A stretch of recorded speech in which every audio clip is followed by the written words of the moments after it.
स्वागत है मेरे यूट्यूब चैनल में। आज मैं बात करने वाला हूँ क्लास 7 की चैप्टर नंबर 5 जो था जल। ठीक है, उसका जो हम लोग देखेंगे आज प्रश्न अभ्यास देखने वाले हैं। तो चलिए शुरू करते हैं। पहला प्रश्न है कि वर्षा क्या है। ठीक है, तो देखेंगे वर्षा क्या है। उत्तर जान लेते हैं इसका कि जलवाष्प संघनित होकर बादलों का रूप ले लेता है। जो जलवाष्प जो हमारी धरती से जो जल वाष्प के रूप में ऊपर जाता, आकाश में जाता, वो क्या हो जाता, जमा होकर संघनित होकर बादलों का रूप ले लेता है। यहाँ से यह वर्षा हिम, ओस अथवा सहिम वृष्टि के रूप में धरती या समुद्र पर नीचे गिरता है। इसी को हम लोग क्या कहते हैं, वर्षा कहते हैं। ठीक है, आप लोग भली बात समझ गए होंगे इसका उत्तर वर्षा क्या है। ठीक है, आगे चलते हैं। अगला क्वेश्चन है कि जल चक्र क्या है। ठीक है, इसके बारे में जानते हैं। तो उत्तर है इसका कि जिस प्रक्रिया में जल लगातार अपने स्वरूप अपने रूप को बदलता रहता है और महासागरों, वायुमंडल एवं धरती के बीच चक्कर लगाता रहता है, उसी को हम लोग क्या कहते हैं, जल चक्र कहते हैं। ठीक है, अगला है लहरों की ऊंचाई प्रभावित करने वाले कारक कौन से हैं। जो लहरों की ऊंचाई में प्रभावित करते हैं, ठीक है, उनके कारक क्या हैं, उन किन किन कारणों के कारण होते हैं ऐसा। तो उत्तर जान लेते हैं। लहरों की प्रभावित करने वाला कारक निम्न है। पहला कारक है जल की मात्रा, कितनी मात्रा में जल है। दूसरा है वायु की गति, कितनी तेज वायु चल रही है।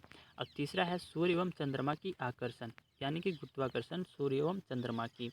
अगला है महासागरीय जल की गति को प्रभावित करने वाला कारक कौन से हैं। ठीक है, तो उत्तर जान लेते हैं इसका कि महासागरीय जल की गति को प्रभावित करने वाला कारक पहला है सूर्य और चंद्रमा की आकर्षण, उनकी जो गुरुत्वाकर्षण बल है उनके कारण ऐसा होता है।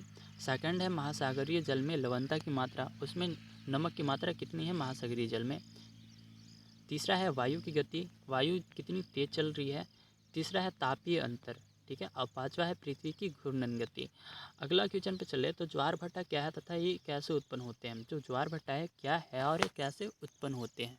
तो देखिए उत्तर है कि दिन में 2 बार नियम से महासागरीय जल का उठना एवं गिरना ज्वार भाटा कहलाता है। ठीक है, अगर आप लोग हमारे जो जल का जो चैप्टर 5 है उसका एक्सप्लेनेशन नहीं देखे हैं तो मैं इस वीडियो में उसका लिंक दे दूंगा, आप ज़रूर जाकर देख लें। आगे चलते हैं कि जब सर्वाधिक ऊंचाई तक उठकर जल तट के बड़े हिस्से को डुबो देता है। क्या करता है, जब जल बहुत ही ऊंचाई पर उठकर तट के बड़े हिस्से को डुबो देता है तब उसे ज्वार कहते हैं। तब उसको हम लोग क्या कहेंगे, ज्वार कहेंगे। जल जब अपने न्यूनतम स्तर जहाँ था वहाँ तक पहुँच जाता है, मतलब अपना स्तर फिर से गेन कर लेता है, तब उसको हम लोग क्या कहेंगे, भाटा कहते हैं। ठीक है, सूर्य एवं चंद्रमा की गुरुत्वाकर्षण शक्ति के कारण ज्वार भाटा उत्पन्न होते हैं। कि कैसे उत्पन्न होते हैं, गुरुत्वाकर्षण, सूर्य और चंद्रमा के जो गुरुत्वाकर्षण है उसके कारण ज्वार भाटा आता है महासागरों में। आगे चलिए कि महासागरीय जलधाराएँ, जो महासागरीय धाराएं क्या हैं, जो महासागरीय हैं वो उनके धाराएं क्या हैं उसके बारे में जान लेते हैं। महासागरीय धाराएं क्या हैं, तो उत्तर है महासागरीय धाराएं निश्चित दिशा में महासागरीय सतह पर नियमित रूप से बहने वाली धाराएं होती हैं। महासागरीय धाराएं गर्म या ठंडा हो सकती है। जो महासागरीय धाराएं हो गर्म भी हो सकता है और ठंडी भी हो सकती है। चलिए तो दूसरा क्वेश्चन है कि कारण बताइए। ठीक है, एक किन कारण से होते हैं। पहला क्वेश्चन है कि समुद्री जल नमकीन होता है, क्यों नमकीन होता है, इसका कारण बताइए। ठीक है, देखिए समुद्री जल नमकीन होने के कारण है। पहला कारण क्या है कि महासागरों में अधिकांश नमक सोडियम क्लोराइड या खाने में उपयोग किया जाने वाला नमक होता है। जो उनकी जो महासागरीय का जो जल है उसमें अधिकांश जो होता है ना, वो होता है नमक या सोडियम क्लोराइड, उसमें बहुत ज़्यादा मात्रा में पाया जाता है, इसीलिए वो क्या होता है, खारा होता है समुद्र का जल। आगे है समुद्र के जल में लवणता की मात्रा अधिक होती है। यही बात हुआ कि जो नमक की मात्रा बहुत ज़्यादा होता है। तीसरा है समुद्र में जल का नियमित रूप से भारी मात्रा में वाष्पीकरण होता है। भारी मात्रा में बहुत ज़्यादा वाष्पीकरण होगा, किंतु लवणीय पदार्थ का वाष्पीकरण ना हो सकने के कारण समुद्र में नियमित रूप से बने रहते हैं। क्या होता है, जब वाष्पीकरण होता है तो केवल जल ही होता है, जो लवणता है वो समुद्र में ही रह जाता है। इसी कारण से क्या है, समुद्र का जो जल है वो खारा है, इसीलिए समुद्री जल में लवणता नियंत्रण बढ़ती रहती है। क्या होता है, बढ़ते रहता है। अगला चलिए कि अगला क्वेश्चन है कि जल की गुणवत्ता का ह्रास हो रहा है। जो इसकी जल की गुणवत्ता है ना, उसकी जो क्या है, दुरुपयोग हो रहा है। ठीक है, तो जान देखते हैं क्या कारण है इसका दुरुपयोग होने का। देखिए जल की गुणवत्ता का ह्रास होने के कारण है, पहला है कि मनुष्य के क्रियाकलापों में काफ़ी मात्रा में जल प्रदूषित हो रहा है। ठीक है, बहुत ज़्यादा जो मनुष्य हैं बहुत ज़्यादा जल को प्रदूषित कर रहे हैं, ये पहला कारण है। दूसरा है उद्योग से निकलने वाले रसायन युक्त जल के विभिन्न जलाशयों में मिलने से जल की गुणवत्ता का ह्रास हो रहा है, मतलब इसका जो प्रदूषित हो रहा है जल, ठीक है। किस कारण से, जो उद्योग है, जब फैक्ट्रियां हैं, उनसे निकलने वाले युक्त रसायन युक्त जल, ठीक है, जलाशयों में, जो नदी में नाले में क्या कर रहे हैं, छोड़ दिए जा रहे हैं। इसके कारण क्या हो रहा है, जो जल है वो दूषित हो रहे हैं।